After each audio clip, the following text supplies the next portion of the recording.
बड़ी खबर आपको बता रहे हैं, दिल्ली से बड़ी खबर। सुप्रीम कोर्ट पहुंच चुका है ये मामला। सुप्रीम कोर्ट पहुंचा है पहचान का विवाद, कांवड़ रूट पर नाम के बोर्ड लगाने का विवाद अब सुप्रीम कोर्ट पहुंच चुका है। सरकार के आदेश को सुप्रीम कोर्ट में दी गई है चुनौती।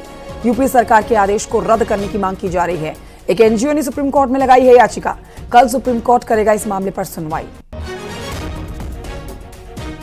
सुशील हमारे सहयोगी और जानकारी के साथ फोन लाइन पर इस समय मौजूद है। सुशील, क्या याचिका लगाई गई है? सुप्रीम कोर्ट कल सुनवाई होने वाली है।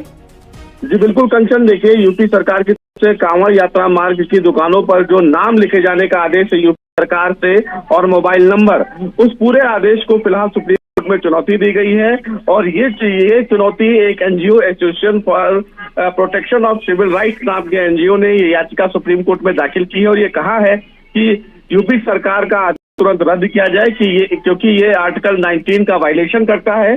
सुप्रीम कोर्ट कल इस पूरे मामले में सुनवाई करेगा। जस्टिस ऋषिकेश राय और जस्टिस एसवीएन भट्टी की याचिका दाखिल की है, क्योंकि जानकारी जो रही है एनजीओ ने दाखिल की है, दूसरी तरफ जमीयत उलमाए हिंद भी इस पूरे मामले के ऊपर अपनी आपत्ति दर्ज करा रहा है, लेकिन उनकी तरफ से याचिका दाखिल नहीं की गई है। तो देखिए कंचन, अभी फिलहाल जो याचिका सुप्रीम कोर्ट में दाखिल की गई है वो एक एनजीओ के माध्यम से दाखिल की गई है। जमीयत आपत्ति भले ही दर्ज करा रहा हो, लेकिन सुप्रीम कोर्ट में अर्जी दाखिल नहीं की गई है। ये पहली याचिका है जो सुप्रीम कोर्ट में दाखिल की गई है, जिस पर कल सुप्रीम कोर्ट सुनवाई करेगा। कल इस पूरे मामले पर सुनवाई होने वाली है। देखिए, अपने आप में बहुत बड़ा मामला हो जाता है। सुशील पांडे हमें लगातार जानकारी दे रहे हैं। सुशील पांडे, लेकिन कल की सुनवाई बहुत अहम हो जाती है। एक तरफ ये एनजीओ जिसने याचिका दाखिल की है, दूसरी तरफ मुस्लिम समुदाय, आप कह सकते हैं कि वो आपत्ति दर्ज करा रहा है यूपी सरकार के इस फैसले पर। देखिए, सीधे तौर पर अगर इस पूरे मामले को देखा जाए तो तमाम जो संविधान विशेषज्ञ हैं उनकी तरफ से भी ये बात कही जा रही है कि जिस तरह यूपी सरकार का ये जो फैसला है वो फैसला आर्टिकल 19 और आर्टिकल 21 जो समानता के अधिकार का उल्लंघन करता है। लिहाजा सुप्रीम कोर्ट इस पूरे मामले को संवैधानिक स्तर पर देखे कि क्या कोई राज्य सरकार इस प्रकार कोई भी आदेश जारी कर सकती है, और अगर इस प्रकार के आदेश को कोई भी राज्य सरकार दाखिल नहीं कर सकती है तो क्या समानता के अधिकार का वायलेशन होता है या नहीं। इस पूरे मामले का परीक्षण अब देश की सबसे बड़ी अदालत कल सुप्रीम कोर्ट करेगी। सुप्रीम कोर्ट में ये याचिका एडमिट कर ली गई है, यानी कि सुनवाई के लिए मंजूर हो गया है।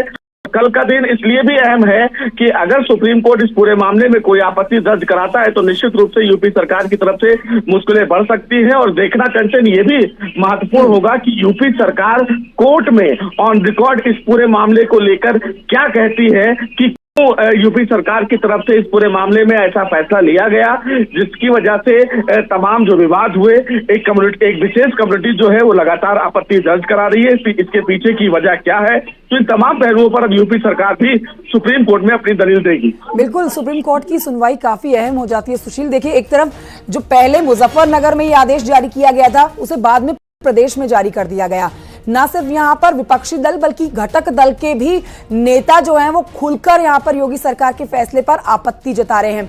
अब ये बहुत जरूरी कल की सुनवाई होती है, क्योंकि देखिए अखिलेश यादव ने तो साफ कर दिया है सुशील कि बैकफुट पर सरकार को लगे ही छोड़ेंगे इस मामले पर। तो अभी एक याचिका गई है, जाहिर तौर पर जब इस मामले पर सुनवाई सुप्रीम कोर्ट में होगी तो यहाँ पर जो विपक्षी दल हैं उनको मजबूती मिलेगी और बैकफुट पर लाने की जो उनकी मंशा है योगी सरकार को, उसमें वो अपने आप को मजबूत पाएंगे। जी बिल्कुल कंचन, बिल्कुल सही कह रही है, इसमें कोई दो राय नहीं है कि जब एक याचिका सुप्रीम कोर्ट में पहुंच गई है इस पूरे नेम प्लेट विवाद के मामले में, तो निश्चित रूप से विपक्षी दल भी मामले में अब सुप्रीम कोर्ट में अपनी तरफ से हो सकता है याचिका दाखिल की। निश्चित रूप से ये सवाल खड़े कर रहा है और इस पूरे मामले में विपक्षियों को एक नया मुद्दा जरूर मिला है। लगातार अखिलेश यादव ही नहीं, जैसा आप कह भी रही है कि तमाम घटक दल यूपी सरकार के इस पूरे फैसले पर दर्ज करा रहे हैं कि एक विशेष समुदाय की कम्युनिटी को टारगेट किया जा रहा है और यूपी सरकार इस पूरे मामले में कहीं ना कहीं अपना जो फैसला है वो मनमानी तरीके से लागू कर रही है। और अब सुप्रीम कोर्ट में अगर ये मामला आया है तो निश्चित रूप से कई याचिकाएं भी अब सुप्रीम कोर्ट में इस पूरे विवाद को लेकर दाखिल की जाएगी। लेकिन सबसे महत्वपूर्ण बात कंचन दो है कि सुप्रीम कोर्ट कल जब इस पूरे मामले पर सुनवाई करता है तो उसकी तरफ से इस पूरे मामले को कैसे उसकी समीक्षा की जाती है और वहीं यूपी सरकार की तरफ से इस पूरे मामले को लेकर क्या कुछ कहा जा सकता है। सुप्रीम कोर्ट अगर इस याचिका पर कल सुनवाई करते हुए यूपी सरकार को नोटिस जारी करता है तो निश्चित रूप से यूपी सरकार को इस पूरे मामले में ऑन रिकॉर्ड जवाब देना होगा और उनको बताना होगा कि किन कारणों की वजह से कांवड़ यात्रा मार्ग में इस प्रकार का आदेश है और यह आदेश पूरे प्रदेश में लागू किया गया है और में तमाम विपक्षी घटक भी अब सुप्रीम कोर्ट में आइए यानी कि एक अतिरिक्त याचिका जरूर दाखिल करके अपनी दलीलें रखेंगे, क्योंकि अगर एक विशेष समुदाय को टारगेट किया यादव ने तो साफ कहा था कि इस पर कोर्ट को स्वतः संज्ञान लेना चाहिए। अब तो देखिए याचिका ही दाखिल कर दी गई है सुप्रीम कोर्ट में, जहां कल सुनवाई होनी है। सुशील पांडे, बहुत शुक्रिया आपका जानकारी के लिए।